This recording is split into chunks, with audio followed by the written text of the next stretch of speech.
Bismillahirrahmanirrahim. Anu ucapkan assalamualaikum warahmatullahi wabarakatuh. Alhamdulillah alladzi bi ni'matihi tatimmu shalihat. Segala puji bagi Allah Jalla Jalaluh yang karena nikmatnya kebaikan-kebaikan menjadi sempurna. Ini sebuah pujian yang Nabi alaihi salatu wassalam ungkapkan tatkala beliau mendapatkan nikmat dari Allah Azza wa Jalla. Dan sejatinya kita tidak pernah hidup tanpa nikmat Allah. Kita bisa sampai ke tempat ini, kita bisa duduk mendengarkan kajian, mau gitu ya. Kemauan itu pun dari Allah yang menggerakkan hati kita. Makanya bagi Allah segala pujian dan sanjungan atas segala nikmat yang diberikan kepada kita. Karena kalau bicara nikmat yang Allah berikan, sebagian kita mungkin berpandangan nikmat itu hanya harta yang diberikan kepadanya. Padahal nikmat yang paling agung adalah nikmat hidayah dan petunjuk dari Allah Subhanahu wa taala. Tidak semua orang itu bisa datang ke kajian. Ya, ana dulu berpikir bahwasanya orang-orang ketika sukses secara dunia, insya Allah dia akan sering mendatangi kajian. Karena dia sudah fokus cari akhirat, dunianya udah dapat gitu. Tapi ternyata memang Nabi alaihissalatu wassalam menyebutkan karakter manusia. Karakter manusia berarti karakter kita bersama ya. Kita nggak perlu nunjuk siapa, karena kadang-kala kalau sudah bicara tentang karakter negatif, kita berpikir, oh ini kayaknya fulan gitu, seperti itu. Padahal enggak, ini kita semuanya. Lau utiya ibnu Adam wadin min dhahab. Manusia itu kalau dikasih satu lembah ya. Satu lembah itu kebaik, kalau sekarang mungkin stadion Jember lah ya. Itu full penuh emas lantakan. Kira-kira cukup nggak manusia? Antum lah merasa cukup loh saat ana mau fokus ibadah. Tapi kayaknya enggak. Kata Nabi alaihissalam, dia ingin dua. Dikasih satu lembah isi emas, dia ingin dua. Dikasih dua, ingin tiga. Dan tidak ada yang membuat puas manusia itu kecuali tanah, bukan emas gitu. Kalau dikasih tanah, mulutnya baru puas dia. Ketika dia mati, baru dia sudah tidak ada keinginan lagi ya. Kemudian Rasul sallallahu alaihi wasallam menyebutkan bagaimana yashibu ibnu Adam.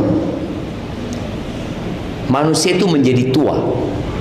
Organ tubuhnya menjadi tua, rambutnya beruban ya. Mungkin mulai sakit-sakitan pinggulnya ya, dengkulnya, sudah berasa dia tua. Wa yabqa itsna.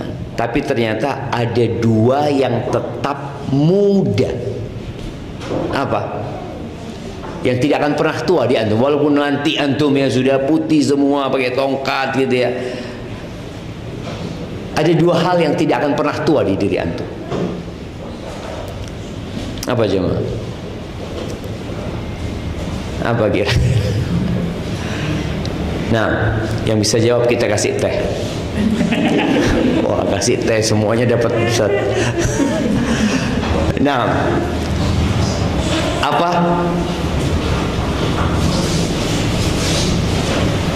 Masya Allah, ini pembawa acaranya. Kok telat ini?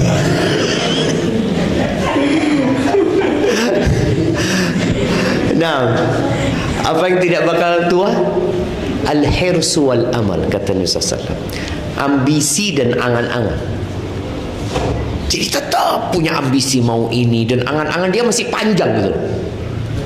Bukan orang yang akhirnya ya kayaknya saya sudah akan mati gitu ya, siap-siap dengan kematian ya. Itu kekurangan yang ada di diri kita, sehingga kita harus berjuang bagaimana menundukkan keburukan tersebut. Maka alhamdulillah dengan tadi disebutkan teman-teman mau kajian ya harapan kajian ini lebih meluas lagi ya. Harapan kita teman-teman yang mungkin nggak pernah ikut kajian itu bisa hadir. Soalnya kalau lihat wajahnya ini wajah orang soleh semua sudah gitu loh. Gimana antum menghadirkan ke kajian ini orang-orang yang belum soleh, kawan-kawan yang mungkin Sholat aja masih bolong-bolong. Kalau anda lihat ini kayaknya sholat 5 waktu di masjid semua ini sudah. Allah ibarik ya, Allah ibarik fikum. Betul ibu-ibu, suaminya 5 waktu di masjid. Ibu, betul apa enggak? Betul ya, Masya Allah. Itu pujian buat bapak-bapak. Allahumma salli wa sallim ala abdika wa rasulika sayyidina wa maulana Muhammadin wa ala alihi wa ashabihi ajma'in, amma ba'd. Apa tema kita sore ini? Apa jemaah? Bapak-bapak yang tanya ini. Anak takut bapak-bapak ini nggak tahu, yang penting datang aja sudah gitu kan. Aku tidak sempurna. Aku tidak sempurna. Taib, mic itu anak minta digilir. Antum pegang yang pertama. Nah, aku tidak, apa yang nggak sempurna dari diri antum? Apa sifat buruk antum mungkin? Sifat manusia, ini sifat manusia boleh jadi antum merasakan itu kok ada di diri anak gitu. Apa kira-kira? Atau antum merasa sempurna sehingga bingung ya apa kekurangan anak gitu ya?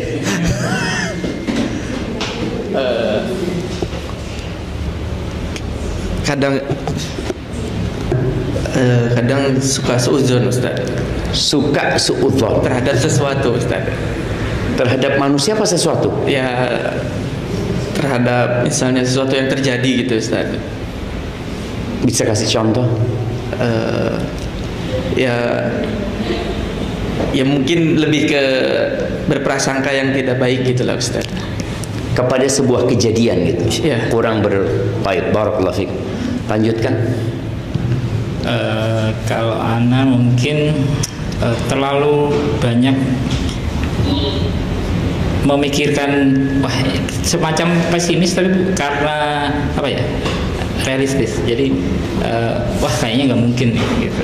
Yang ini suudzon, yang ini tidak mungkin. Ya suudzon juga kayaknya. Iya, hampir sama, Ustaz. Hampir sama. Jadi sepertinya kalau begini karena 1 hal, 2 hal, 3 hal kayaknya nggak mungkin nih gitu. Oke. Iya. Belum, jangan pindah dulu. Kalau antum yang lihat kekurangan di istri apa? Nah, ini lebih dalam. Ini sebaliknya. Oh, sebaliknya. Istri saya coba dulu. Optimis banget. Gitu. Optimis. Itu kekurangan di istri antum. Itu kayaknya kelebihan atau kekurangan menurut antum? Bisa iya. Bisa kekurangan, bisa kelebihan juga, iya, gitu kan. Iya. Hanya coba-coba delosor nanti suaminya suruh nyoba gitu kan. Siap, lanjutkan. Barakallahu fikum. Kalau anak mungkin lebih ke kadang kurang Ustaz, kurang menahan emosi gitu, Ustaz. Susah nahan emosi. Misalnya kalau saya pulang kerja gitu, Ustaz ya. Terus kadang kalau sama anak-anak gitu kan rewel, Ustaz. Itu kadang kayak susah nahan emosi tapi berusaha gitu, Ustaz. Berusaha. Masya Allah berusaha. Kalau di tempat kerja, antum meluapkan nggak emosi? Kalau di tempat kerja mungkin kalau antum punya anak buah, antum punya gimana gitu. Diluapkannya mungkin dengan pekerjaan yang lain, Ustaz. Oh, dia melakukan pekerjaan yang lain. Iya, berarti nggak marah-marah antum di tempat kerja. Nggak marah-marah, alhamdulillah nggak marah-marah. Kalau misalnya suatu pekerjaan ini buat emosi, Ustaz, saya pindah ke tempat yang Masya Allah gitu, Ustaz. Jadi kalau rumah antum bikin emosi antum pindah ke rumah lain gitu maksudnya? Akhirnya pindah ke itu, Ustaz. Olahraga itu, Ustaz. Oke, olahraga. Siap, barakallahu fikum. Baik, lanjut ke belakang. Iya. Bismillah. Kalau anak mungkin sedang mengerjakan sesuatu dan pekerjaan itu nggak bisa, biasanya sepaneng, Ustaz. Sepaneng. Iya. Kalau nggak bisa selesai sepaneng. Iya, Ustaz. Akhirnya dilampiaskan kemana? Ngopi, Ustaz. Oh, ngopi. Iya. Jadi bukan pulang ke rumah, enggak? Bukan, Ustaz. Ngopi, Ustaz. Kenapa nggak pulang ke rumah? Nanti di rumah juga bikin sepaneng juga, Ustaz. Oke, siap. Berarti antum memang cari tempat yang tidak membuat antum sepaneng gitu kan? Baguslah seperti itu. Siap, barakallahu fikum. Lanjut.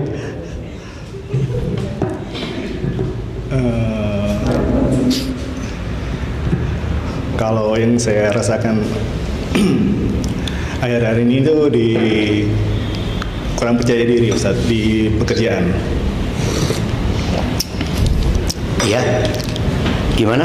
Kurang percaya diri di pekerjaan. Kurang percaya diri. Iya. kurang percaya diri. Apa penyebabnya? Ya Istri tidak mendukung? bukan. Mungkin karena melihat persaingan Oke. semakin apa? Ketat. Kayaknya ya ketat. Terus saya sudah pemain lama gitu. Nah, Yang muncul yang baru-baru. betul. Itu ngerasa kurang percaya diri. Apa ya jadi akhirnya Apakah mungkin bisa berjuang dan bertahan? iya akhirnya kayak down apa gitu, secara mental ini. Insya Allah. Lebih barik fikum. Siap. Mudah-mudahan dikuatkan. Monggo. Kalau saya suka menunda-nunda Ustaz. Suka menunda-nunda. Menunda sholat enggak, tapi kalau sholat. Saya usahakan enggak Ustaz. Tapi menunda kerjaan yang lainnya. Iya betul. Siap. Barakallahu fikum. Nah, lanjut. Kalau anak bosan Ustaz orangnya. Cepat bosan. Cepat bosan Ustaz. Bahaya nih kalau nikah. Nah, udah punya istri tuh. Bahaya kalau berapa lama tuh bosannya biasanya. Ada loh orang yang bosenan, ada loh. Ada. Jadi ada seorang kawan tuh nikah cerai. Kenapa? Bosan kata dia. Bahaya nih kalau kayak gini. Nah, jadi bosan sama apa tuh? Sama pekerjaan atau sama istri? Bosan lebih ke kayak misalnya apa namanya? Misalnya belajar gitu Ustaz. Belajar di suatu hal terus pengen pindah ke yang lain. Pindah yang lainnya. Nah, barakallahu fikum. Lanjut ke belakang. Oh, ini yang baru datang langsung kita tanyain. Iya. Pertanyaannya kan tema kita hari ini maafkan aku tidak sempurna. Apa ketidaksempurnaan antum? Atau antum merasa sempurna? Tentu tidak, Ustaz. Ya, apa ketidaksempurnaan antum itu? Yang dirasakan sama istri antum, artinya lihat bojoku ini kok ini. Iya. Padahal baru datang, Ustaz. Ya itu tanda ketidaksempurnaan tadi telat. Apaan, Ustaz? Nah, tafadhol. Nah, apa kira-kira? Tadi ada teman-teman kita yang bosenan, ada teman-teman kita yang emosional, ada teman-teman kita yang negative thinking, ya, macam-macam kekurangannya. Karena setiap orang punya kekurangan sendiri, ya. Betul. Mungkin kalau saya kurang lebih sama Ustadz dengan yang sebelumnya. Tadi meskipun belum datang saya bisa mendengar dari jauh. Oh, masya Allah. Siap. Itu kelebihan antum. Kelebihan. Jadi mungkin lebih ke emosi. Mungkin memang kadang itu emosinya stabil, kadang nggak stabil. Kadang sayang banget, seperti itu, Ustadz. Oke, siap. Barakallahu fikum. Nah, yang terakhir. Tadi baru diskusi sama tim Tat. Iya. Jadi dikomplain saya tidak tegaan gitu Tat. Oh, kok dikomplain nggak tegaan? Iya. Apa yang dilakukan? Ada manajemen komplain biasanya? Iya Tat. Jadi kalau ada case-case tertentu itu kadang kita memutuskan berdasarkan kasihan. Nah, Kasihan. Iya. Kalau sama istri gimana tuh? Aman Tat. Aman. Aman Tat. Karena sudah punya rasa kasihan itu kan. Tapi ana rasa cukup dari bapak-bapak. Ibu-ibu ada yang mau menyampaikan kekurangan suaminya, bukan kekurangan dirinya? Mau menambahkan? Kayaknya enggak, mereka sudah nerima kekurangan antum semua. Taib, jemaah rahimakumullah. Sifat dasar manusia itu sebenarnya baik. Karena dia tercipta dari tanah dan mudah untuk dibentuk karakternya. Artinya bisa dirubah. Berbeda dengan jin. Jin itu tercipta dari api. Dan api nggak bisa dibentuk gitu. Kalau kita lihat kebakaran, maka dia akan melahap apa saja. Padahal manusia sudah berusaha untuk mematikannya, tapi dia tetap menyala.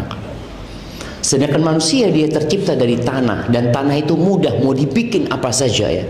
Kalau kita lihat mungkin yang di dinding itu dari tanah, piring-piring itu, bukan? Iya. Keramik itu dari tanah. Dan kita bisa melihat ada keramik-keramik yang indah, bahkan mahal, tercipta dari tanah dia gitu. Dan subhanallah, Allah Azza wa Jalla menurunkan kitabnya, mengutus rasulnya agar manusia menjadi baik. Soalnya karena dia mudah dibentuk, dia bisa terbentuk menjadi yang buruk dan bisa menjadi yang baik. Makanya ketika Allah Azza wa Jalla melaknat iblis, Allah ngasih tahu Adam alaihissalam, inna hadza aduun laka, ini musuhmu dan musuh bukan anak keturunanmu katanya. Maka dia berusaha untuk menjadikan manusia bersikap buruk, dan manusia bisa punya potensi untuk jadi buruk. Allah Azza wa Jalla menyebutkan ya, di antara sifat buruk manusia ini, wa khuliqal insanu halu'a, innal insana khuliqa halu'a, idza massahu syarru jazu'a, wa idza massahu khairu manu'a. Ini sifat buruk kita yang mungkin kita nggak nyadarin, tapi Allah nyebutin. Sesungguhnya manusia diciptakan penuh dengan keluh kesah. Mungkin kita bisa merasakan kurang syukurnya kita. Yang ada mengeluh ya, ada masalah ini terus mengeluh. Antum merasakan istri antum mengeluh sama antum? Bapak-bapak langsung gini semua. Iya betul kayak gitu berarti. Ibu-ibu suaminya suka mengeluh? Enggak. Iya, padahal dia ngeluhnya di tempat kopi tadi. Dia sebenarnya mengeluh gitu loh, tapi di tempat yang berbeda. Cuma karena istrinya nggak punya tempat mengeluh, jadi ngeluhnya sama suami gitu loh. Tapi sama, manusia itu suka berkeluh kesah. Kalau ditimpa keburukan, ya dia akhirnya nggak nerima, tidak bersabar. Kalau tadi disebutkan jadi marah, jadi emosi ya, dia nggak sabar menerima kondisi yang ada. Kalau dikasih nikmat, bakhil. Dikasih nikmat, manusia itu manual, sulit untuk mengeluarkan uangnya. Mungkin sebagian kita merasa enggak sih Ustaz, anak kayaknya enggak kayak gitu. Ya mudah-mudahan ya. Tapi kalau antum mungkin melakukan evaluasi yang lebih mendalam, karena anak rasakan sendiri. Tadi ini kekurangan kita bersama ya. Maka ketika anak menyampaikan anak, ya tadi anak banget gitu boleh jadi ya. Jadi ketika anak dulu jadi mahasiswa, kita punya kesepakatan dengan mahasiswa lainnya, tiap bulan pokoknya dapat uang 50 real. Kita sodakoh 50 real itu dari 840. Kita punya uang saku 840 real. Kita sedekah 50 real. 50 real itu berapa persen kira-kira? Jamaah, berapa persen? Dari 840. Nah, 6%. 6% kira-kira itu kan. Oke lah, 6-7% anggap seperti itu. Ketika uang kita 10 juta, seharusnya kan tetap 6% itu 600.000 yang seharusnya kita keluarkan. Ketika uang kita 100 juta, seharusnya kita keluarkan tuh jadi 6 juta. Ketika kita punya uang 1 M, seharusnya 60 juta yang kita keluarkan. Tapi ternyata setelah punya uang 1 M tetap 6 juta gitu dikeluarkan. Kita merasa enggak, anak keluarkan seharusnya kan 2,5%. Ini anak 6% gitu. Bukan 6%, 6 juta yang kau keluarkan. Itu terjadi dengan manusia. Makanya kelak pada hari kiamat, penghitungan dari sedekah kita itu kan kita akan ditanya 2 pertanyaan tentang harta kita. Dapat dari mana dan kemana diinfakkan. Itu nanti proses perhitungannya persentase. Ingat persentase. Makanya ada orang yang punya uang 50.000, dia sedekah 25.000. Berapa sedekah dia? 50%. Apakah setelah kita punya uang 1 M nantinya, kita dulu waktu miskin, karena kita waktu miskin itu biasanya harapannya dikasih ganti sama Allah kan, mudah-mudahan kasih ganti sama Allah, katanya sedekah itu membuka pintu rizki gitu kan. Terus kita 50% kita berikan. Ketika uang kita jadi 1 M, maukah kita mengeluarkan 500 juta? 500 juta Ustaz bisa buat beli motor. Kalau dulu 25.000 kan memang nggak bisa buat beli apa-apa Ustaz. Ini motor, mobil, aduh bisa berangkat umroh, berangkat terus dia hitung. Itu manusia. Jadi kalau kita bicara kekurangan kita cinta kepada harta. Nggak sempurna di sana. Apalagi emak-emak. Emak-emak itu lebih lagi berkaitan dengan harta. Bahkan ketika Nabi SAW berangkat ke tempatnya para wanita, beliau mengatakan kepada mereka, ya ma'syaron nisa, wahai para wanita, tasaddaqna wa akthirna minal istighfar. Nabi SAW mengatakan, kalian banyakin sedekah dan banyakin istighfar. Kalian bersedekahlah dan banyakin istighfar. Kenapa? Ternyata dua amalan ini dapat merubah karakter buruk yang ada di perempuan. Apa karakter buruk yang ada di perempuan ya? Ketika Nabi SAW mengatakan, fa inni ra'aitukunna aktsara ahli nar. Aku melihat kebanyakan kalian itu penghuni neraka. Maka muncul pertanyaan, walima ya Rasulullah? Kenapa? Kenapa kok bisa kita banyak masuk neraka? Ibu-ibu sebutkan, karena apa? Karena dua hal. Yuksirnal la'an wa yakfurnal ashir. Ini kekurangan perempuan ya. Dia banyak mengumpat, jemaah. Ngomong ini kayak gitu, ini kayak gitu. Anaknya sendiri kadang-kala dimaki. Iya, betul bapak-bapak. Ana lihat bapak-bapak takut ngomong. Iya, kadang-kala ngomong itu lepas. Karena memang perempuan ini kasih kelebihan sama Allah. Dia punya kosakata yang banyak sekali, berbeda dengan kaum laki-laki. Dan alhamdulillah perempuan dikasih kelebihan ini sehingga anak itu pintar ngomong. Jadi kalau bapak-bapak ngelihat anak itu pintar ngomong, bukan bapaknya yang hebat. Ya kan ngelihat emaknya ini, masya Allah ini.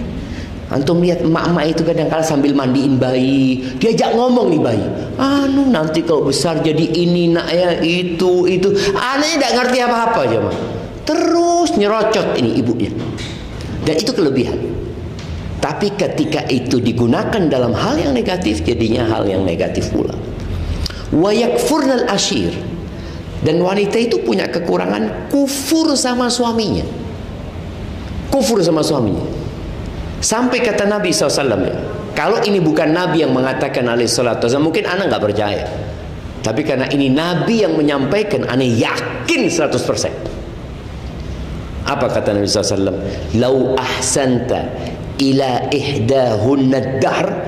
Kalau engkau berbuat baik kepada perempuan-perempuan itu 1 tahun full engkau berbuat baik sama dia, thumma ra'at minka syai'an, kemudian perempuan itu melihat kekuranganmu, tadi kekurangan yang disebutkan di bapak-bapak ini, mungkin emosi, marah atau apa, maka perempuan ini akan mengatakan, ma ra'aitu minka khairan qat, aku nggak pernah melihat engkau berbuat baik sedikit pun.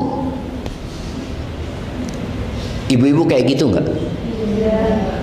Iya. Tuh bapaknya mesem-mesem. Iya. Itu wanita, ada kekurangan dia di sana. Dan kekurangan bapak-bapak tadi, kecintaan kepada harta, bakhil kadangkala, emosi, kadangkala urusan kerjaan dibawa ke rumah, urusan rumah dibawa ke tempat kerja ya. Itu hal yang wajar sebenarnya. Tapi kajian kita hari ini, bagaimana kita menyikapi ketidaksempurnaan itu. Sebagian di antara kita mengatakan, kan memang aku wanita. Dia untuk melegitimasi kekurangannya mengatakan, aku nih perempuan memang kayak gini aku. Yang laki-laki mengatakan, kan aku laki-laki memang. Aku kayak gini, bapakku kayak gini, mbahku kayak gini, buyutku kayak gini. Dia ingin mengatakan aku ini temperamental tuh dari keturunanku terus gitu. Dan aku kayaknya nggak bisa berubah gitu. Kadang-kadang seperti itu, enggak. Nabi SAW mengatakan, innama bu'ithtu liutammima makarimal akhlak. Aku diutus untuk menyempurnakan akhlak-akhlak yang mulia. Artinya manusia bisa berubah. Jadi nggak ada lagi ceritanya orang ya memang aku kayak gini, enggak. Aku berusaha untuk menjadi lebih baik. Dan ada 4 cara mengetahui kekurangan diri kita. Ada 4 langkah ya. supaya proses mengevaluasi diri itu menjadi sempurna, yang nantinya kita akan berusaha untuk melakukan perbaikan terhadap diri kita. Dan ya nanti suami istri, kalau kita bicara bagaimana menyikapi kekurangan, ya dengan memaafkan, dengan menerima. Cuma bagaimana sekarang kita mengetahui dulu kekurangan diri kita. Yang tadi disebutkan sama bapak-bapak ini hanya kalau bicara gunung es, itu hanya ujungnya, hanya ujungnya. Ke dalam itu masih banyak karakter buruk kita yang harus diperbaiki.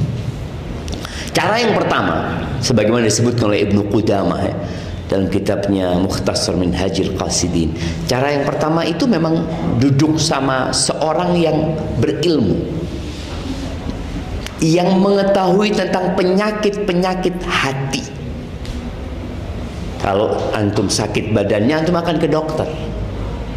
Antum akan mengatakan ke dokter, "Dok, anak ini sakit, dok." Taib, naik ke ranjang sana, diperiksa sama dokter. Antum juga perlu dekat sama seorang ustadz, ya. Ngobrol sama ustadz, "Ustadz, anak ini kok kayak gini, ustadz, ya, mohon nasihatnya loh, ustadz." Anak kayak gini, sehingga ustadz ini tahu. Dan anak pernah ngobrol dengan seseorang. Waktu itu selalu mobil sama anak. Dia ngobrol dari awal ngobrolnya saya.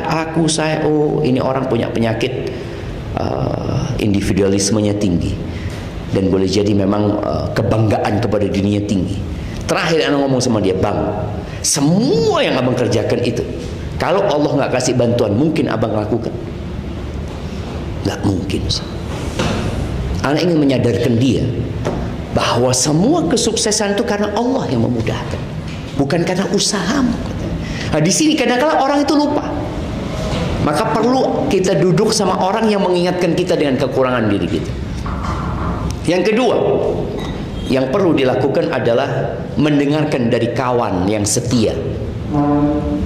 Kawan yang setia, yang dia hidup sama kita bertahun-tahun, yang dia tahu dengan detail kekurangan kita, tapi dia jujur.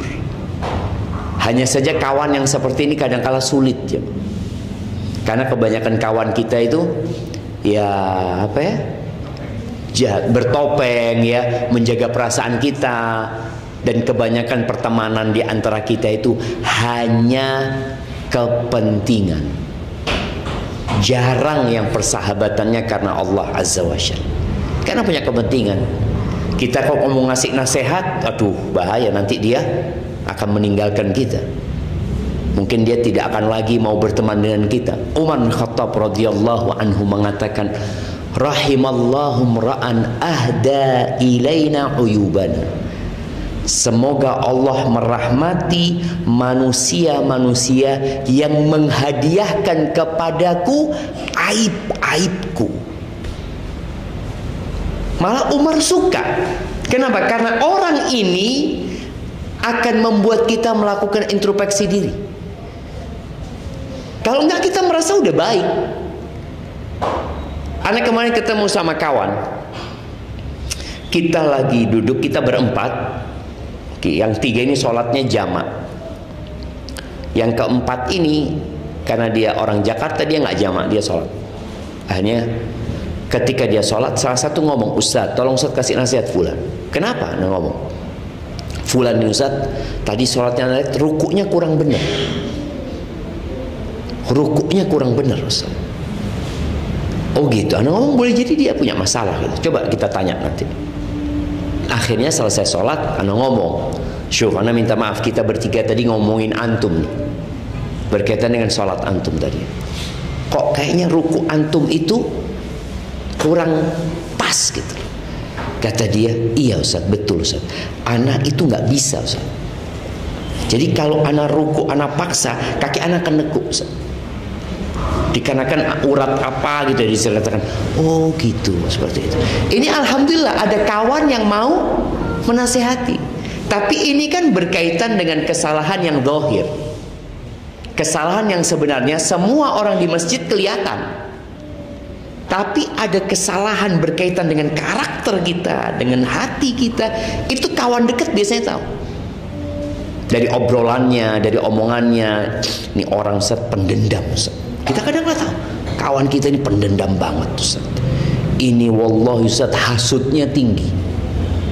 Dan ini kalau sudah nggak suka sama orang, Allah jangan ditanya Ustaz, jelek sekali. Ada orang yang kadang-kadang kalau ngomong itu nyakitin hati tapi dia nggak sadar. Nggak sadar. Yang tahu temennya. Anak ingat ada istri anak di sini. Suatu hari istri anak itu datang ke rumah, bang, kenapa fulana berubah? Kenapa fulana kok berubah sama anak? Anak ngomong mungkin kau punya salah. Enggak, kata dia. Enggak, kau punya salah pasti. Coba engkau balik lagi. Akhirnya balik lagi dia. Ngomong anak minta maaf. Baru dijelaskan. Ternyata ada omongan yang menyakitkan hati tapi kita nggak sadar. Buat kita biasa aja gitu, tapi buat orang lain nyakitkan itu jemaah. Nah, ini biasanya kawan-kawan dekat itu tahu, fulan ini kalau ngomong zat nyakitkan hati, tapi dia biasa aja gitu. Baik, berarti tadi cara kedua adalah dengan kawan, tapi ternyata kawan yang setia dan jujur ini, Imam Syafi'i pernah menyebutkan ada 3 hal yang mustahil katanya. Yang pertama dia sebutkan al-anqa, ada burung besar sekali yang diceritakan, mungkin kepalanya singa atau apa ya, itu cerita hayalan. Yang kedua al-ghaul, hantu yang di padang pasir atau apa, itu cuma cerita hayalan. Yang ketiga as-sadiqul wafi, teman yang setia. Itu hampir mustahil kata dia, sulit didapatkan. Baik, kalau nggak punya Ustaz, Anda nggak punya kawan yang menasehati Anda tidak punya kawan yang dia tahu dengan masalah ini, maka yang ketiga adalah musuh jemaah. Antum punya musuh nggak? Jadi kita memperbaiki diri kita dengan omongan orang-orang yang tidak suka sama kita. Kenapa? Orang yang tidak suka sama kita, kebaikan kita jadi keburukan. Apalagi keburukan kita. Dan dia biasanya akan detail melihat kekurangan kita. Ini penting ternyata. Tapi bukan diarahkan antum untuk memiliki musuh ya, enggak. Tapi biasanya orang-orang kalau yang nggak suka sama kita itu, ya akan keluar semua kekurangan kita. Baik, itu yang ketiga. Yang keempat, yang perlu dilakukan adalah bergaul dengan masyarakat, sehingga kita tahu apa sih yang disukai sama mereka, apa sih yang tidak disukai sama mereka. Soalnya kadangkala kita ini seperti istilah orang turun gunung, itu merasa paling baik sudah. Ketika kau bergaul dengan manusia, kau akan tahu, oh ternyata manusia itu suka dengan seperti ini. Contoh ya, ketika kita bergaul sama manusia, makan bareng, tuan rumah itu nggak boleh berhenti duluan. Tuan rumah itu di masyarakat, kalau tuan rumah itu cuci tangan, akhirnya tamunya cuci tangan gitu loh. Ya apa ya? Cuci tangan sudah dia. Kemudian kita bergaul dengan masyarakat yang muda, ketika makan bersama itu nggak boleh berhenti duluan, sampai pamit sama yang tua. Soalnya kalau yang muda berhenti, yang tua masih lanjut makan, itu akan dilihat, iki apa wis tuwek sik mangan tok ngono kan. Malu dia akhirnya gitu. Ini kadang-kadang nggak ditemukan di bangku sekolahan. Tapi ketika kita bermasyarakat, kita jadi tahu, oh kayak gitu ya. Masyarakat nggak suka ternyata. Sehingga kita tahu dengan kekurangan-kekurangan kita. Jadi mohon ini para suami, para istri, dan sebenarnya yang paling tahu dengan kekurangan suami siapa? Istrinya. Dan yang paling tahu dengan kekurangan istri siapa? Suaminya atau pembantunya di rumah. Iya, pembantu itu tahu banget sama majikannya, tahu. Makanya sekali-kali ibu-ibu itu tanya sama pembantunya. Tanya pembantunya, menurut kamu apa sih kekurangan aku? Ya kalau sudah dekat sama pembantu mungkin dia akan nyampaikan. Tapi kalau enggak, engkau orang yang baik, soleha, enggak ada perempuan kayak engkau di muka bumi ini ya. Karena takut dipecat ya kalau ngasih tahu kekurangan majikan. Tapi kita perlu. Dan yang tahu sama bapak-bapak, selain mamai istrinya, pembantu juga. Pembantu, sopir ya. Orang itu tahu. Anak buah itu tahu sama karakter atasan. Kalau atasannya datang, aduh teko ya. Ini biasanya ngamuk-ngamuk ini. Iya, ada yang seperti itu coba.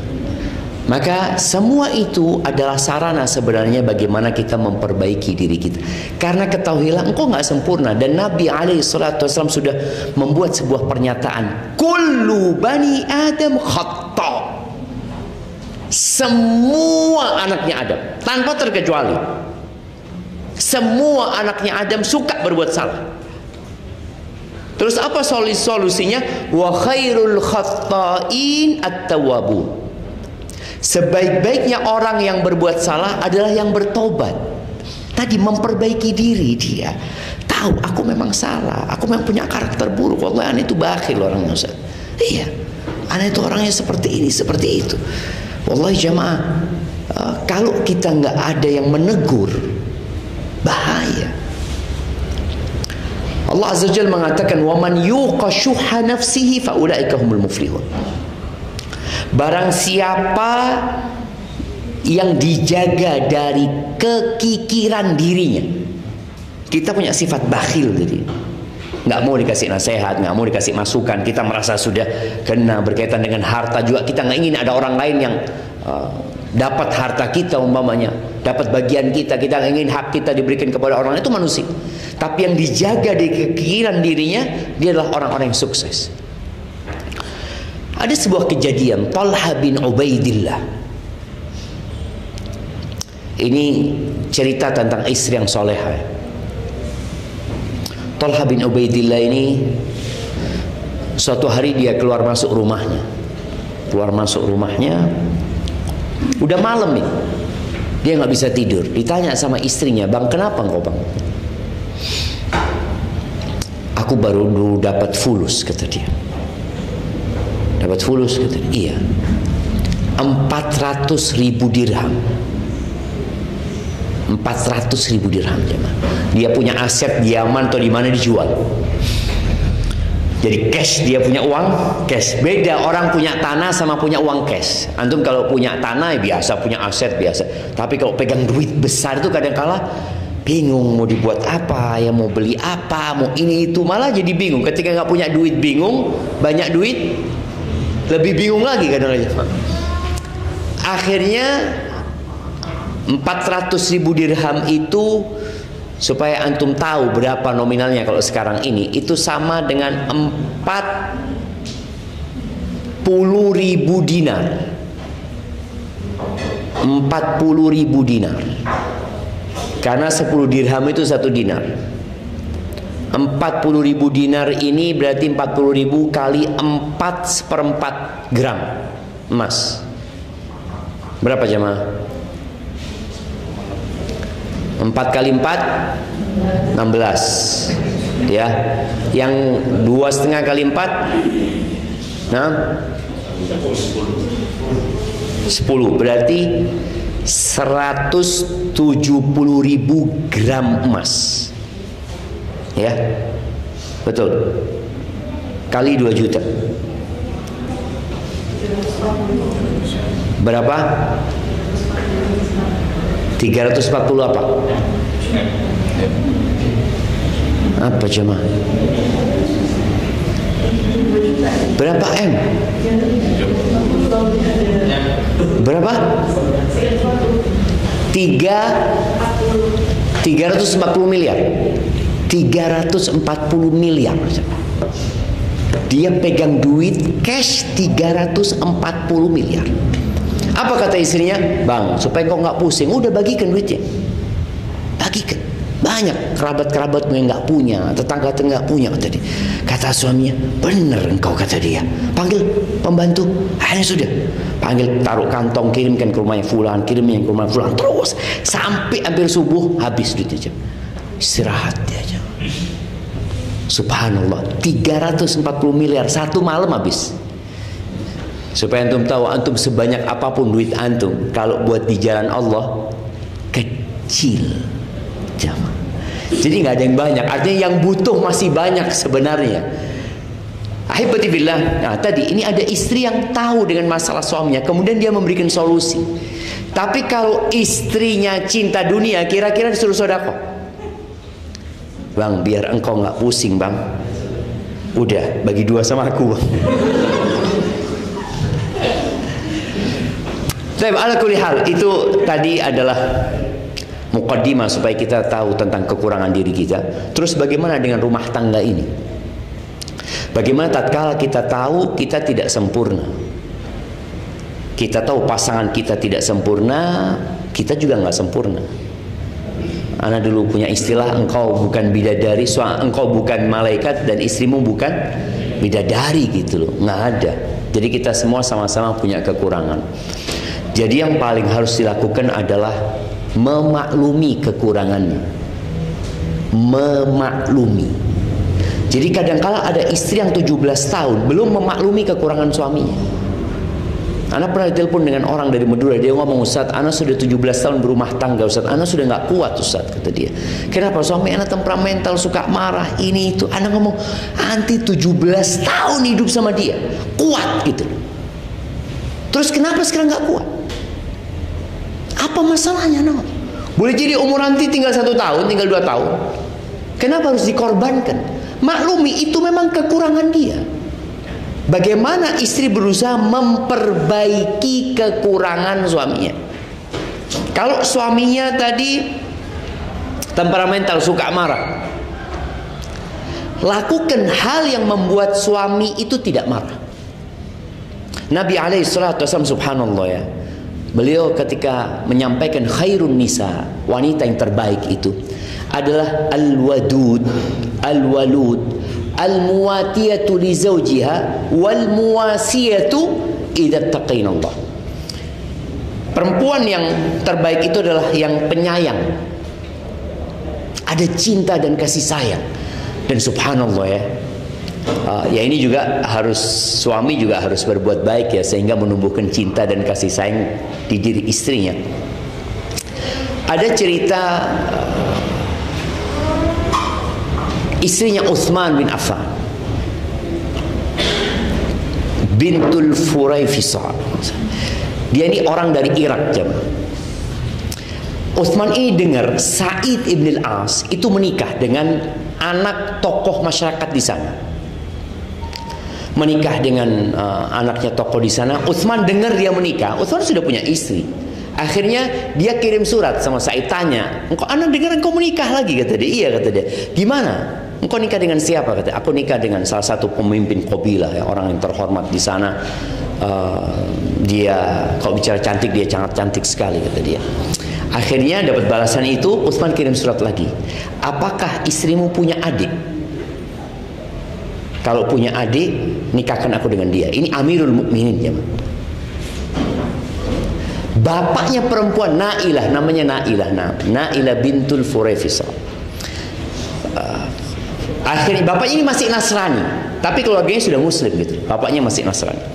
Akhirnya datang surat itu, Utsman melamar gitu lah putrinya ini, dan diterima lamarannya. Sang bapak ngomong sama anaknya yang Muslim, nikahkan Amirul Mukminin dengan saudarimu. Dinikahkan. Dibawa ini jamaah Furaifisah Nailah ini dibawa ke Madinah, diantarkan dari Irak ke Madinah. Sampai Madinah, awal ketemu sama Utsman, Utsman tuh buka surbannya jamaah. Sudah tua Utsman ini, masih muda sekali Nailah ini. Utsman ini sudah botak jemaah. Dia mengatakan, aku ini botak seperti ini gitu. Tapi engkau jangan takut dengan kebotakanku itu. Apa katanya Nailah? Nailah mengatakan, sesungguhnya kata dia, lelaki yang paling aku sukai, kata dia, yang botak dan terhormat, kata dia. Itu menyenangkan hati suaminya. Emangnya ada perempuan suka dengan laki-laki botaknya mah? Nggak tahu, mungkin ada juga, mungkin ada juga. Tapi ini masih muda, dia menyampaikan itu. Dan subhanallah ya, bagaimana dia menumbuhkan, Uthman menumbuhkan cinta yang sudah tua dia kepada diri istrinya. Bahkan dialah yang menyelamatkan Uthman ketika dibunuh ya. Itu di rumahnya Nailah, sehingga jari-jarinya terluka, jarinya Nailah ini. Setelah meninggal Uthman bin Affan, Nailah ini dilamar jamaah sama Muawiyah ibn Abi Sufyan, dan dia menolak lamaran itu. Suatu hari diriwayatkan itu dia bercermin, dia tersenyum, oh kayaknya gigiku ini yang membuat aku cantik, kata dia. Dia ambil ulek-ulek jemaah, dipukulkan ke giginya. Nggak ada orang yang boleh melihat kecantikanku selain Uthman bin Affan, kata dia. Dia sampai ngomong seperti ini dari cintanya sama Uthman. Kemudian dia ngomong di diri, aku takut setelah berhari-hari nanti aku lupa sama Uthman, sehingga kalau dilamar orang jadi mau gitu seperti itu. Enggak, dia tetap menumbuhkan cintanya. Nah ini perempuan al-wadud yang berusaha untuk menumbuhkan cintanya kepada suaminya. Mungkin dia tidak terlalu cinta sama suaminya, tapi ya udahlah. Termasuk kebohongan yang dibolehkan, kebohongan dalam rumah tangga gitu loh. Mamanya istri ditanya sama suaminya, yang kau masih sayang sama aku? Waduh, kau tanya sayangku, engkau ambil pisau sana, belah dadaku. Ada namamu di sini, cuma sudah mulai pudar. Ada namanya tapi sudah mulai pudar. Enggak tuh apa ya? Ungkapkan hal itu, ungkapkan dengan lisan ya. Dengan perbuatan tentunya ya. Itu perempuan yang penyayang ya. Yang kedua adalah al-walud, yang suka punya anak. Karena kadangkala bapak-bapak, antum punya anak berapa? Dua. Tapi perencana berapa? Dua, cowok dua. Kok dua? Gimana sih? Nabi alaihissalam nyuruh banyak anak, antum cuma dua. Tapi kalau fulus, antum mau fulus berapa? Sebanyak-banyaknya gitu kan. Buat apa kalau anaknya dua punya fulus sebanyak-banyaknya? Paling enggak 6 lah antum. Bismillah ya.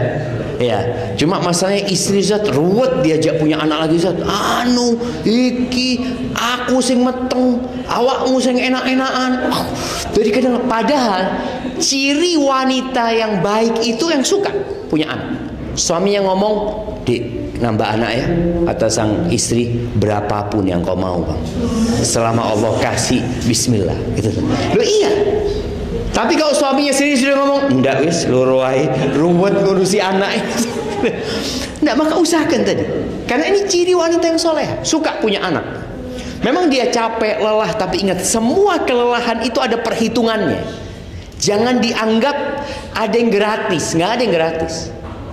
Allah akan hitung kecapean dia, kelelahan dia, keletihan dia, bahkan bagaimana ketika dia melahirkan antara hidup dan mati, itu ada perhitungannya di sisi Allah Azza wa Jalla. Yang ketiga, wanita yang baik ini al-muwasiyah li zawjiha. Al-muwatiyah yang pertama. Dia suka mencocokkan diri sama suaminya.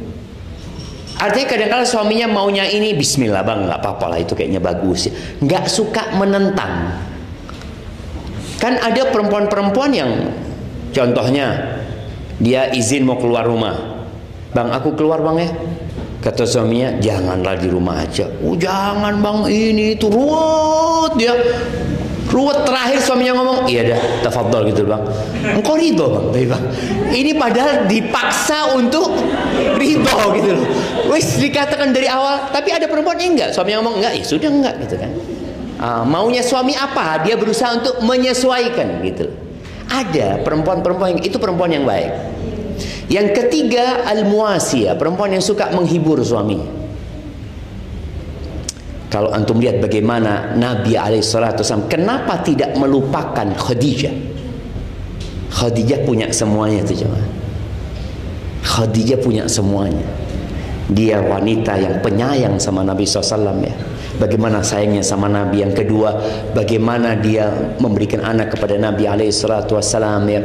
Kemudian yang ketiga, padahal sudah tua ya. Kalau kita bicara Khadijah itu umur tahun ketika menikah sama Nabi SAW, pendapat yang masyhur. Dia punya anak berapa dari Nabi SAW setelah umur 40 tahun. Kemudian yang ketiga, bagaimana dia, apalah maunya Nabi SAW. Nabi SAW mau ke Gua Hira, akhirnya dia ditinggal, dia bikin makanan, ini dilakukan sama Khadijah. Pokoknya apa yang menyenangkan hati suaminya. Yang keempat, dia yang suka menghibur Nabi SAW. Ketika meninggal Khadijah, subhanallah, itu Nabi SAW benar-benar terpukul jemaah. Karena ketika beliau dicela, dimaki oleh orang-orang, masuk rumah nggak ada yang menghiburnya lagi. Nggak ada lagi, sudah masuk rumah yang ada anak-anaknya. Maka anak-anaknya harus dikuatkan sama bapaknya. Kalau waktu itu Khadijah yang menguatkan Nabi SAW. Apabila mereka bertakwa kepada Allah Subhanahu Wa Taala. Maka ini hal yang penting tadi. Kita kok bisa ke sini pembahasannya jemaah? Apa tadi? Nah, iya, kita bicara tadi kekurangan wanita ya. Kekurangan wanita yang mungkin tadi dia harus memperbaikinya ya. Artinya perempuan tadi berusaha untuk memperbaiki suaminya. Jadi ketika dia melihat suaminya punya karakter yang buruk, ya bismillah. Bagaimana setelah dia bertahun-tahun hidup itu dan dia tahu dengan karakter buruk ini, diperbaiki.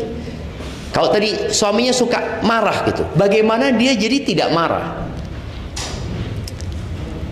Ada seorang wanita ini gara-gara nggak belajar ya. Ada orang menikah tanpa belajar. Ibunya itu curhat, Ustaz, anak punya menantu ini jahat, Ustaz, kata dia. Lu kan gimana sih jahatnya, kata dia. Ini istrinya itu ngurusi bayi, Ustaz, ngurusin bayi pagi, dia mau kerja, nggak mau dia memahami, istrinya masih sibuk sama bayinya. Dia teriak-teriak, mana sarapannya ini tuh, akhirnya dia keluar rumah nggak izin, Ustaz.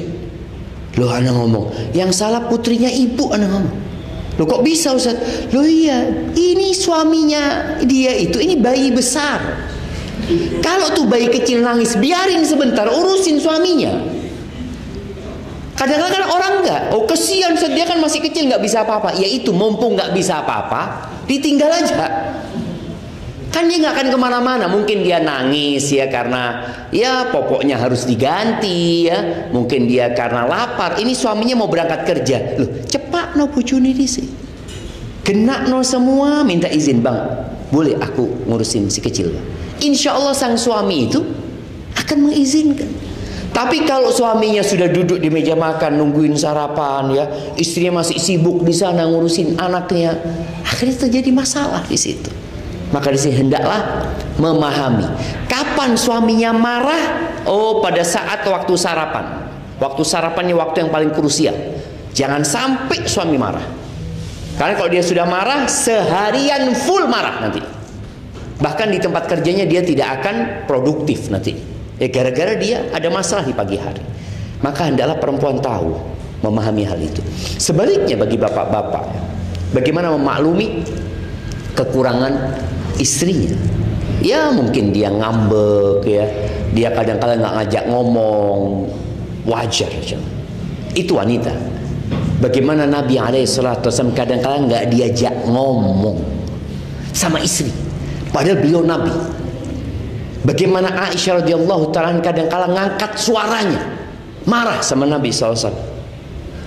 Tapi apakah Nabi SAW kemudian menceraikan Aisyah, kemudian menegur dengan keras Aisyah? Kadang-kadang enggak. Beliau mendiamkan. Jadi ada masalah yang cukup didiamkan, bukan didudukkan kasih nasihat. Lah, Rasul sallallahu alaihi wasallam berusaha untuk memahami istri-istrinya. Tapi kalau sudah keterlaluan, baru Nabi mengambil sikap yang tegas. Ini ada sebuah kisah nih ibu-ibu ya, supaya kita tahu ada kondisi wanita itu boleh bermanja sama suaminya atau merengek sama suaminya, tapi jangan terlalu lama. Ini kejadian Nabi SAW pulang dari safar. Salah satu istrinya, Sofia binti Huyai ini naik onta yang nggak bisa kenceng. Akhirnya dia terlambat datang ke kota Madinah. Padahal malam itu malamnya Sofia. Akhirnya Nabi datang menyambut Sofia ini. Akhirnya Sofia mengatakan, ya Rasulullah, hamaltani ala ba'irin bati, engkau tunggangkan aku, engkau naikkan aku ke onta yang lambat ini itu, sambil nangis ini. Ya, kata Nabi, minta maaf. Diusahakan dia ini nggak menangis gitu, diusap air mata, tetap nangis menjadi-jadi. Apa kira-kira dilakukan oleh Nabi SAW? Ditinggal sama Nabi SAW. Ditinggal. Ketika ditinggal baru dia diam. Oh, salah aku ini, kata dia. Padahal suaminya sudah menunjukkan sikap empati kepada dia, ya. Bagaimana dia menyambutnya, bagaimana berusaha untuk mengusap air mata. Tapi ternyata dia tambah jadi ditinggal sama Nabi SAW. Akhirnya baru dia sadar. Maka ketika dia sadar, dia langsung ke rumahnya Aisyah radhiyallahu taala anha. Dia datang ke rumahnya Aisyah. Kata Sofia, Aisyah, malam ini aku hadiahkan buat engkau, kata dia. Asalkan Nabi nggak marah sama aku, kata dia. Siap, kata Aisyah. Dapat jatah malam, seneng Aisyah.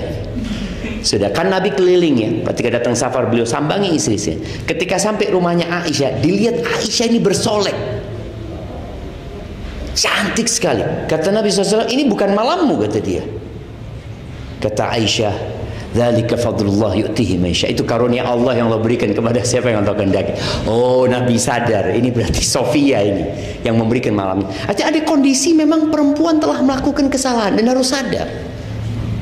Makanya sebaik-baiknya wanita itu yang kalau dia disakiti sama suaminya, ya seharusnya suami minta maaf ya. Tapi kadang kalau suami nggak minta maaf, ya bagaimana perempuan ini berusaha untuk menenteramkan suasana rumah dengan cara dia datang minta maaf sama suami.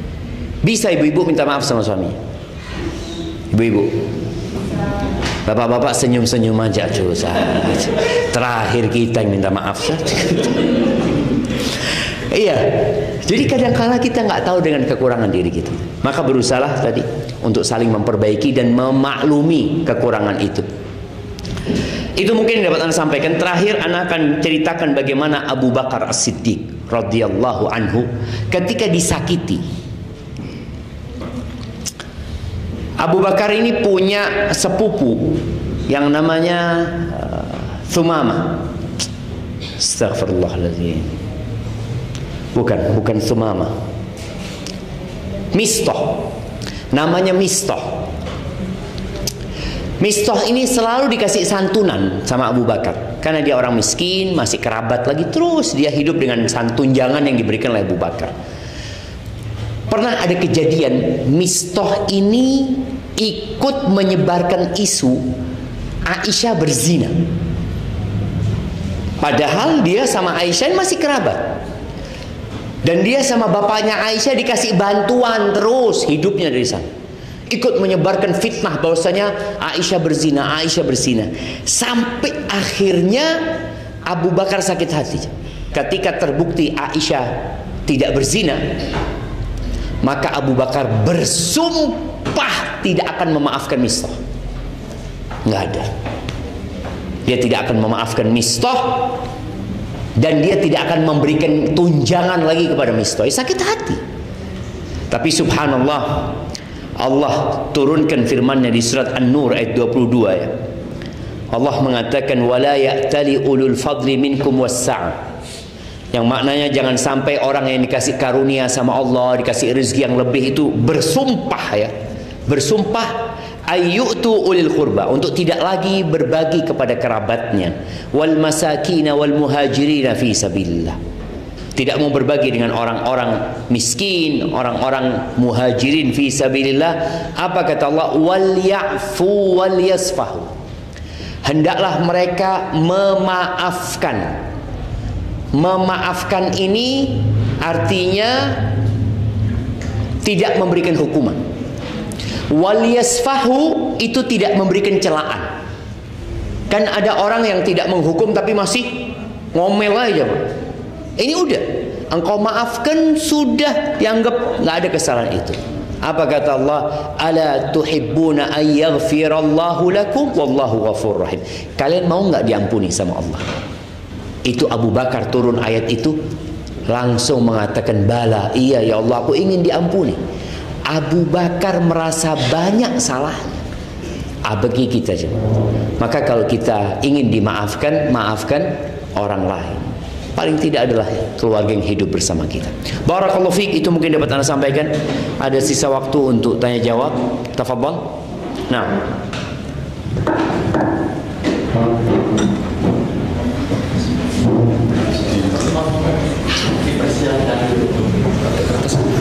Sudah kata saya tadi udah. Iya, sambil menikmatin, iya santai aja Jamal. Fadhal. Silakan yang mau tanya jawab. Ini bukan forum kemenangan untuk bapak-bapak ya hari ini ya. Tadi dari materi yang Ustadz kayaknya bapak-bapak ini merasa di atas merasa angin. di atas. Oh gitu. Berarti kita lanjutkan. Bentar. Ibu-ibu yang mau nanya silahkan. Nah, Enggak, untuk yang bapak-bapak bisa langsung pakai mic, silakan. ini anak akan baca pertanyaan yang masuk ya. Assalamualaikum warahmatullahi wabarakatuh. Semoga Ustaz dan keluarga selalu dalam lindungan Allah dan rahmat Allah. Ustaz izin bertanya. Saya sering dikritik dan dikomentari oleh ibu mertua dalam mendampingi dan melayani suami. Saya sadar banyak sekali kekurangan pada saya dan saya berusaha belajar terus. Seringnya konflik rumah tangga kami karena hal tersebut. Terkadang suami hanya diam. Mungkin karena posisinya yang sulit di antara ibu dan istrinya. Tetapi saya kadang kesal karena mungkin saya tidak akan bisa memenuhi ekspektasi manusia. Mohon nasihatnya Ustaz. Jazakumullahu khairan wa barakallahu fiik. Iya. Jamaah rahimakumullah. Kita semua diuji. Karena hidup itu memang ujian. Yang ada kita hanya berpindah dari satu ruang ujian ke ruang lainnya. Dan usahakan tatkala kita pindah, kita naik kelas. Artinya kita bisa bersabar, kemudian ternyata Allah kasih ujian lagi, karena kalau ujiannya lebih berat lagi. Seperti dahulu mungkin sebelum menikah ingin menikah. Karena kayaknya nggak enak kalau jomblo ya ditanyain orang kapan menikah, kapan menikah. Ketika menikah naik ujian. Bagaimana menghadapi manusia ya, menghadapi laki-laki yang kadang-kala egonya tinggi ya, yang kadang-kala dia kurang peduli sama istrinya. Itu terjadi dan itu ujian. Ditambah lagi kadang-kala punya mertua seperti yang disampaikan dalam pertanyaan ini. Apa sikap yang harus dilakukan? Bapak-bapak kita tanya, kira-kira apa yang harus dilakukan? Nah, ibu-ibu, ada sebuah akhlak, karakter yang disebutkan tis'atu a'syari husnul khuluq. 90% letak akhlak yang mulia itu berada dalam taghaful. Taghaful itu artinya acuh tak acuh, cuek, masa bodoh. Nggak semuanya dimasukkan ke hati. Jadi mertua gini itu ya udah nggak usah dimasukkan ke hati. Jangan sampai telinga kita ini jadi corong ya, yang memasukkan segala hal-hal yang negatif ke dalam hati kita. Jangan. Udah masukkan sini, keluarkan sini. Mertua ngomong gini, dikritik sama mertua, jazakillah khairan. Tadi kita udah bicara, ada 4 cara memperbaiki diri kita. Punya mertua kayak gitu, alhamdulillah, berarti ada banyak masukan dari mertua. Ngomong gini, iya, makasih, jazakillah khair. Dan peran suami harus bijak, suami.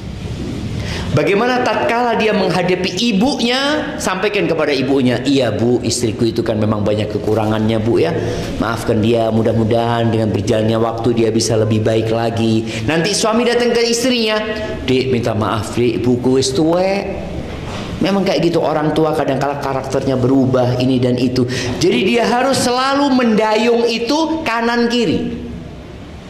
Jadi kalau antum mendayung kanan toh akhirnya kapal itu blunder, muter terus. Enggak, kanan, kiri. Jadi jalannya bisa kena nanti. Maka itu yang harus dilakukan oleh suami. Tapi istri tadi udah masa bodoh gitu, enggak semuanya harus dimasukkan ke hati. Dan jadikan kritikan-kritikan itu sebagai bahan untuk membangun diri kita. Sampai ada ungkapan ya yang mengatakan idza ramakan nas bil hijarah ya.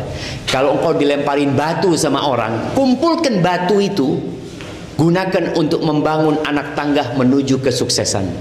Jadi insya Allah itu menjadi sebuah pelajaran ya buat ibu-ibu. Ya udah, nggak semuanya harus dimasukkan ke hati, jangan. Itu juga mertua, dia juga orang tuanya suami yang sudah melahirkan suami. Jadikan itu tempat untuk memperbanyak pahala buat kita. Terus Ustaz, kalau nggak mampu Ustaz, kadang-kala orang itu nggak mampu, capek, lelah, letih. Apa kata Allah Azza wa Jalla? Ini sebuah pesan Allah kepada Nabi Muhammad SAW.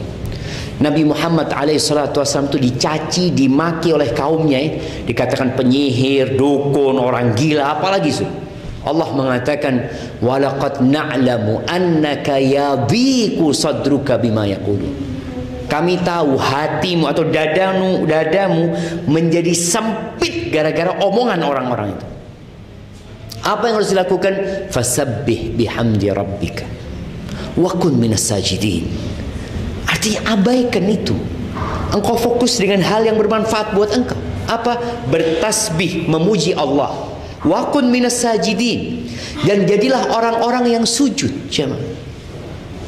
Nah, waduh, ini Yusuf. Nah, jadilah orang-orang yang sujud. Artinya kita menghadapi masalah itu dengan sholat. Wasta'inu bisabri wassal. Jadi minta tolong tuh dengan menahan diri tadi dari amarah, dari nggak suka sama mertua ya, sikap suami yang kadang-kala aduh suami ini kurang tegas ini dan itu. Ya udah, engkau bagaimana keluar dari masalah itu? Bertasbih memuji Allah, sujud, sholat, minta sama Allah Azza wa Jalla. Wa'bud rabbaka hatta ya'tiyakal yaqin. Sampai kapan seperti itu? Sampai mati. Sampai mati aja. Nggak ada ceritanya orang itu atau sampai mertua mati, Ustaz ya? Ya enggak. Mertua mati, ujianmu tidak akan selesai. Engkau tetap akan mendapatkan ujian. Nggak ada ceritanya selesai. Jadi bertasbih, sholat, kemudian bersabar sampai mati, itu adalah solusi yang terbaik. Dan insya Allah orang yang berusaha menyabarkan dirinya, Allah akan bikin dia jadi sabar. Barakallahu fikum. Iya. Jamaah silahkan dinikmatin jamaah. Ana juga mau menikmati, antum nggak menikmatin. Bismillah. Ana dari tadi kepingin makan roti ini, cuma karena ngomong terus jadi tidak bisa makan. Ya. Ustadz mau tanya, bagaimana bila suami belum mulai belajar sunnah, sedangkan sebagai istri sudah mulai belajar sunnah, jadi sering mengalami perbedaan pendapat. Iya, jadi istri nih yang udah ngaji, yang udah belajar, yang sudah mulai banyak ilmunya, tolong berikan pelayanan yang lebih kepada suaminya, lebih kepada anak-anaknya, lebih kepada mertuanya, sehingga mereka tahu ilmu yang dipelajari istrinya ini baik. Karena ada cerita di Pekanbaru ini, ada seorang kawan, dia seorang kontraktor ya, dia bangun di Pekanbaru, dia punya partner di sana, dia ngomong, istri ana sekarang berubah, kata dia. Berubah gimana, kata dia? Istri ana ini sekarang suka nonton rojak, kemudian kerudungnya sudah mulai lebar, kata dia. Terus engkau lihat perubahan istrimu kepada yang baik apa yang keburuk, kata dia. Ya baik sih, kata dia. Ya alhamdulillah, kau syukuri, kata dia. Nah, cuma kadangkala suami ini melihat istrinya jadi kurang ajar, jadi kurang menghormatin, kurang melayani. Kan kadang-kala ada perasaan mangkel ya, kalau suaminya, aduh saat suami anak sholatnya masih telat-telat saat ini itu. Akhirnya sang istri tidak melakukan pelayanan yang maksimal. Jangan. Maka seharusnya dengan ilmu yang kau pelajari, maksimalkan pelayananmu kepada suami. Sehingga suami tahu, oh, istriku ini yang dipelajari kayaknya benar gitu. Buktinya apa? Masya Allah. Sekarang kalau aku pulang kerja, dia bukakan pintu, dia tunggu aku. Kemudian dia cuci kakiku dengan air hangat, ya Masya Allah ya. Siapa suaminya di sini? Yang kalau pulang dicuci kakinya saya ambil air hangat ya, sambil dikasih cerita ya. Sehingga suami merasa istriku ini belajarnya benar. Jadi jangan terlalu menuntut kepada suami, tapi tunjukkan dengan bukti sebuah pelayanannya. Barakallahu fiik. Seperti itu jadi pertanyaan terakhir jemaah. Sambil makan nanti mungkin bisa dilanjutkan, soalnya anak kepingin nyoba yang di depan anak. Antum silahkan menikmati yang sudah disuguhkan. Barakallahu fiik. Sallallahu ala nabiyina Muhammad wa ala alihi wasallam.